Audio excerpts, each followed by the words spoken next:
Phone করে জামাত আমিরের স্বাস্থ্যের খোঁজ নিলেন প্রধানমন্ত্রী তারেক রহমান। জামাত ইসলামের আমির ও প্রধান বিরোধী দলীয় নেতা ডাক্তার শফিকুর রহমান মঙ্গলবার হঠাৎ অসুস্থ হয়ে পড়েছিলেন। বিষয়টি আজ জানার পর ফোন কলে তার সঙ্গে কথা বলেছেন প্রধানমন্ত্রী তারেক রহমান। বুধবার প্রধানমন্ত্রীর সঙ্গে সৌজন্য সাক্ষাতে গিয়েছিলেন জামাত ইসলামের সেক্রেটারি জেনারেল মিয়া গোলাম পরোয়ার। তিনি সাক্ষাৎ শেষে বিষয়টি জানান।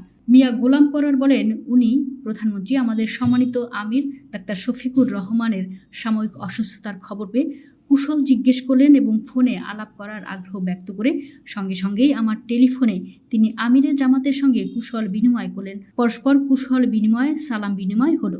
এরপর জামাতের আমির শফিকুর রহমান ইফতারের দাওয়াতও দিয়েছেন প্রধানমন্ত্রী তারেক রহমানকে। মিয়া গোলাম পরোয়ার বলেন, আমাদের আমিরে জামাত তাকে সপরিবারে তার স্ত্রী ও কন্যাকে সেখানে যাওয়ার জন্য অনুরোধ করেছেন। উভয়কেই আমরা দাওয়াতপত্র দিয়েছি, তিনি সেটা গ্রহণ করেছেন।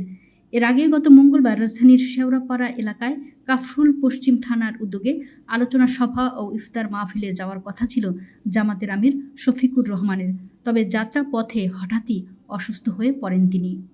যদিও আজ তার স্বাস্থ্যের পরিস্থিতি বেশ ভালো। দুপুর নাগাদ বনানীর সামরিক কবরস্থানে শহীদ সেনা সদস্যদের কবর জিয়ারত করেন ডাক্তার শফিকুর রহমান।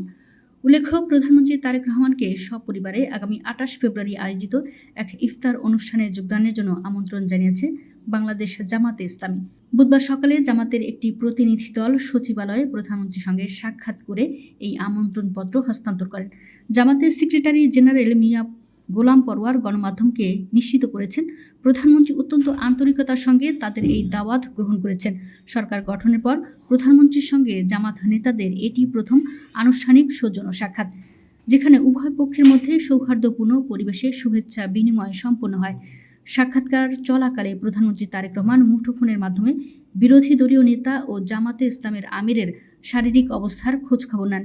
এ সময় দেশের রাজনৈতিক পরিবেশ নিয়ে আলোচনা করতে গিয়ে প্রধানমন্ত্রী মন্তব্য করেন যে রাজনীতির যাবতীয় বিতর্কের কেন্দ্রবিন্দু হওয়া উচিত জাতীয় সংসদ।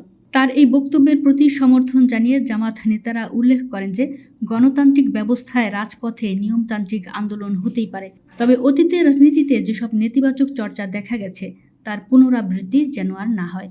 তারা মনে করেন বর্তমান সরকারকে মূল্যায়নের সময় এখনও আসেনি এবং পুরো জাতি সামনের দিনগুলোতে ভালো কিছুর প্রত্যাশায় প্রহর গুনছে। জামাতে ইসলামের সেক্রেটারি জেনারেল মিয়া গোলাম পরোয়ার সাক্ষাৎ শেষে আশাবাদ ব্যক্ত করে বলেন, দেশের অগ্রগতির স্বার্থে সরকারি দল ও বিরোধী দলের মধ্যে একটি সুন্দর সমন্বয় ও সংহতিতর পরিবেশ থাকা জরুরি। তারা বিশ্বাস করেন জাতীয় সংসদে গঠনমূলক আলোচনার মাধ্যমে জনস্বার্থ সংশ্লিষ্ট ইস্যুগুলোর সমাধান সম্ভব। রাজনৈতিক শিষ্টাচার ও পারস্পরিক শ্রদ্ধাবোধের এই নতুন ধারা দেশের গণতান্ত্রিক অভিযাত্রাকে আরও শক্তিশালী করবে বলে প্রতিনিধি দলটি মনে করছে। ইফতার মাহফিলের এই আমন্ত্রণকে তারা রাজনৈতিক সম্প্রীতি স্থাপনের একটি ইতিবাচক পদক্ষেপ হিসেবে দেখছেন।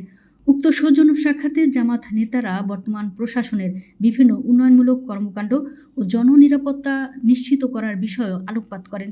তারা মনে করেন সুন্দর সমন্বয়ের মাধ্যমেই দেশটিকে একটি স্থিতিশীল ও উন্নত রাষ্ট্রে পরিণত করা সম্ভব।